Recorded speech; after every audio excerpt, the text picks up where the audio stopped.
కొంతమంది క్రైస్తవులు అని చెప్పుకుంటారు కానీ దాన్ని తగిన బ్రతకరు. దేవుని బిడ్డలు అని చెప్పుకుంటారు కానీ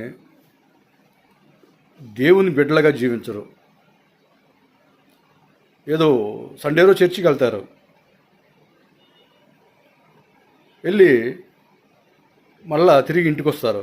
ఆ కాసేపు ఆ మందిరంలో వాక్యం వింటారు, పాటలు పాడతారు, కానీ మళ్ళా ఇంటికి వచ్చేసి ఆ బైబిల్ని ఆ సెల్ఫ్లో పెడతారు.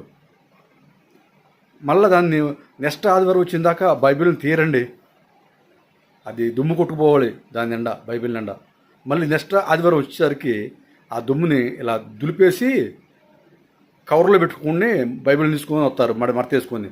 మరలా అదే కవర్ను తీసుకుపోయి మళ్ళీ అదే బీరులో పెడతారు. ఇది దేవుని బిడ్డల పని అండి. ఇది దేవుని బిడ్డల పనే కానే కాదు. ఇది నువ్వు క్రైస్తవుడు అని చెప్పుకున్నది కూడా సిగ్గుసేటు, దేవుని బిడ్డవని చెప్పుకున్నది కూడా సిగ్గుసేటు. బైబిల్ని చదవకుండా, బైబిల్ని ఓపెన్ చేయకుండా నువ్వు బైబిల్ని ఎక్కడ పెట్టిన బైబిల్ అక్కడే ఉంటుంది, ఆ దుమ్ము కొట్టుకుపోతుందంటే నీ బ్రతుకు కూడా దుమ్ము అనే సుడిగుండలో చిక్కుకుపోతుంది. ఈరోజు ఒకవేళ నీ బ్రతుకు దుమ్ము అనే సుడిగుండలో చిక్కుకుపోయిందేమో, ఉండొచ్చేమో. ఒకవేళ దానికి కారణం నీ బైబిల్కి దుమ్ము పట్టడమే కారణం కావచ్చేమో, ఎవరికి తెలుసు. బైబిల్కి దుమ్ము పట్టింది అంటే నీ జీవితానికి దుమ్ము పడుతుంది ఖచ్చితంగా.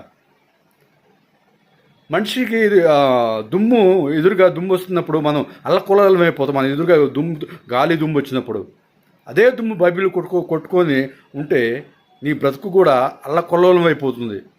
తట్టుకోలేవు దేవుని ఉగ్రత అనే గాలి అనే దుమ్ముకి నువ్వు తట్టుకోలేవండి. బైబిల్కి దుమ్ము పట్టొద్దు. బైబిల్కి దుమ్ము పడుతుందంటే నువ్వు బైబిల్ చదవట్లేదు అని అర్థం, అంతే కదండి. బైబిల్ చదివితే నీ బైబిల్కి దుమ్ము పట్టదు. బైబిల్ చదివితే నీ బైబిల్ శుభ్రంగా ఉంటుంది.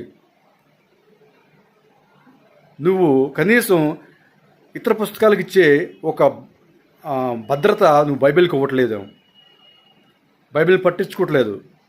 నీ ఇంట్లో నువ్వు వేసుకుంటున్న బంగారానికి జాగ్రత్త దాచుకుంటున్నావు, కానీ బైబిల్ని మాత్రం ఎక్కడ పడితే అక్కడ పెడుతున్నావు.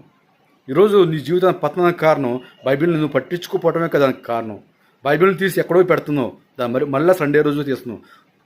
అది క్రైస్తవుల్లో ఉండవలసిన లక్షణం కానే కాదు. ఇక నుంచి అయినా బైబిల్ని తెరిచి చదువు.